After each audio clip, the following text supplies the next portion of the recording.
felt like a tomb. My father sat at the head of the table, looking smug as he prepared to hand over the family business, or what was left of it, to his disappointment of a daughter. "Well, Emma," he said, shuffling the papers with exaggerated ceremony, "as discussed, your sister Catherine will inherit the house, the vacation properties and the investment portfolio. You get." He paused for dramatic effect, "Anderson and Sons." My mother sat beside him, lips pursed in that familiar expression of disapproval she'd perfected over the years. Catherine, my successful sister, was there too, barely concealing her smirk. "A failing company for the failing daughter," Catherine muttered, not quite under her breath. "Seems fitting." I maintained my calm, professional demeanor, the same one I'd cultivated over the past 5 years as the anonymous CEO of Phoenix Industries, Anderson and Sons' biggest competitor and the industry's rising star. "Just sign here." Dad pushed the papers toward me. "Though I don't know why you'd want a company that's losing millions. Should have gone to business school like your sister instead of finding yourself after college." What they didn't know was that my 3 years of finding myself had actually been spent learning the manufacturing industry from the ground up, working under different names at various companies, preparing to build something of my own. "The handover meeting with Phoenix Industries is in 30 minutes, my father continued. "They're buying our biggest contracts. It's the only way to keep the company afloat, even if it means dealing with that mysterious CEO who's been eating our market share." I checked my watch.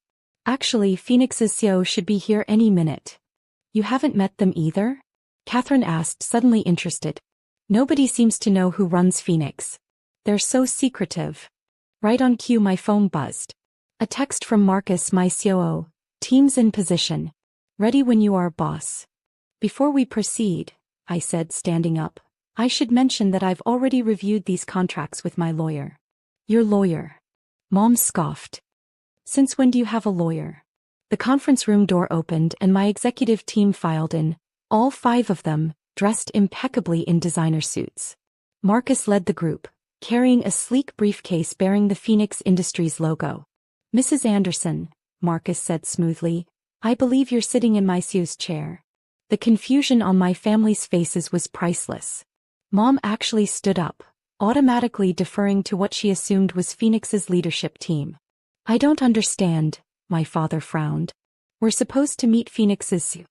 "You are," I said, taking the seat my mother had vacated. "Phoenix Industries, founded 5 years ago by Emma Chin. That's my married name, by the way. Another detail you never bothered to ask about." The signing pen dropped from my father's hand. The silence in the conference room was deafening.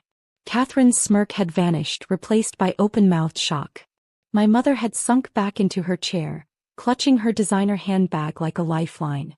"This is some kind of joke," my father finally managed, his face reddening.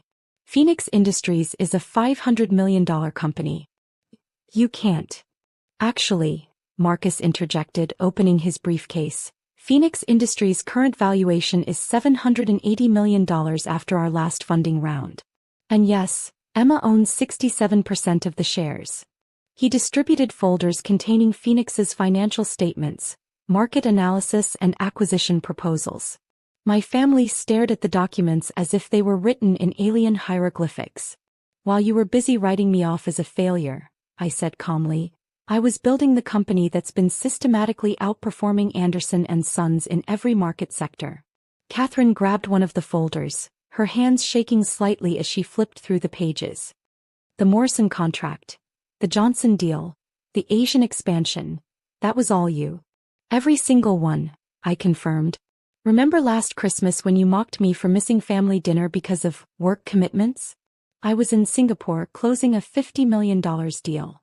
My mother found her voice, though it trembled. But you live in that tiny apartment. You drive a used car?" "Because unlike some people, I don't measure success by appearances," I replied. "I invest in my company, my employees, and our growth." Marcus pulled out another set of documents. "The real reason for this meeting. These are our terms for acquiring Anderson and Sons Manufacturing." My father's face went from red to purple. "Acquiring? We're just here to sell some contracts." "Dad," I leaned forward, "Anderson and Sons is hemorrhaging money. Your market share has dropped 60% in 5 years. The only contracts keeping you afloat are the ones I deliberately left alone, until now. You did this on purpose? Catherine whispered. You destroyed our family's company? No, I corrected her. I built a better company. One that values innovation, treats employees fairly, and doesn't rely on an outdated reputation. Anderson and Sons destroyed itself by refusing to adapt. I nodded to Marcus, who pulled up our presentation on the conference room screen. Phoenix Industries is prepared to acquire Anderson and Sons for $30 million, significantly more than its current market value. All employees will be retained with improved benefits. The Anderson name will become a subsidiary brand. 30 million? My father scoffed, but I could see the calculation happening behind his eyes. He knew it was more than he could get anywhere else. The alternative, I continued, is watching Anderson and Sons continue its decline while Phoenix expands into your remaining market sectors. Your choice. My phone buzzed, a text from David, my husband. How's it going? Need backup. I smiled slightly, typing back. All under control. See you at dinner. Catherine was still processing the revelation.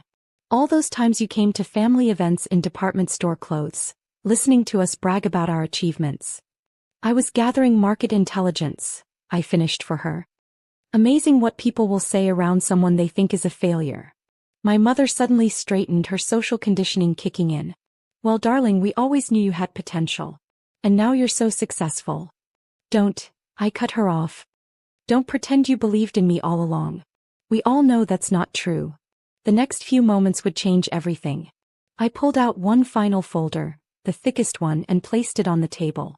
This contains every email, every memo, and every conversation where you disparaged my abilities or questioned my worth. Our PR team has prepared 2 press releases about this acquisition. Version A is a simple business announcement. Version B includes the story of how the Anderson family treated their daughter, complete with documentation. My father's face drained of color. You wouldn't dare. Try me, I replied calmly. I've spent 5 years being underestimated by this family. I think the business world would find it fascinating to learn how the mighty Andersons never saw their biggest competitor hiding in plain sight. Marcus distributed copies of both press releases. Catherine read them, her legal training kicking in. This would destroy our family's reputation. The same reputation you valued more than your own daughter? I asked. The one that made you think it was acceptable to mock me at every family gathering? My mother reached for her usual tactic, guilt. We're your family, Emma. Despite everything. Family. I laughed, but there was no humor in it. Let me tell you about family. David, my husband, whom none of you bothered to meet, believed in me when I had nothing but an idea. My executive team, who you just met, they're more family to me than you've been in the past decade. I opened my laptop, displaying Phoenix's organizational chart. See these names? Sarah in R&D, Mike in operations, Tom in sales. They're all former Anderson and Sons employees who left because you refused to recognize their talent. They're now executives at Phoenix with equity stakes in the company. You poached our employees? My father growled. No, Dad. I gave opportunities to people you undervalued, just like you undervalued me. Catherine, ever the pragmatist, was reviewing the acquisition terms. These are actually quite generous, she admitted reluctantly. Of course they are, I said. Despite everything, I'm not cruel. I'm offering fair value for the company, job security for the employees, and a chance for the Anderson name to survive as part of something successful. My phone buzzed again, this time with an alert from our trading department.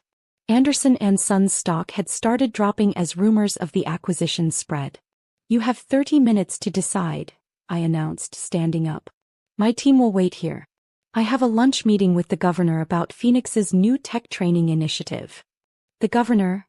My mother gasped. Since when do you? Since I became one of the state's largest employers, I cut her off. Amazing what building a $780 million company will do for your social connections. As I gathered my things, Catherine spoke up. The inheritance papers. You never signed them. I don't need them, I replied. Keep Anderson and Sons. Keep the houses and the investments. I built something better. I walked to the door but paused before leaving. Oh, and Mom? That tiny apartment you mocked? It's actually the penthouse of the building I own.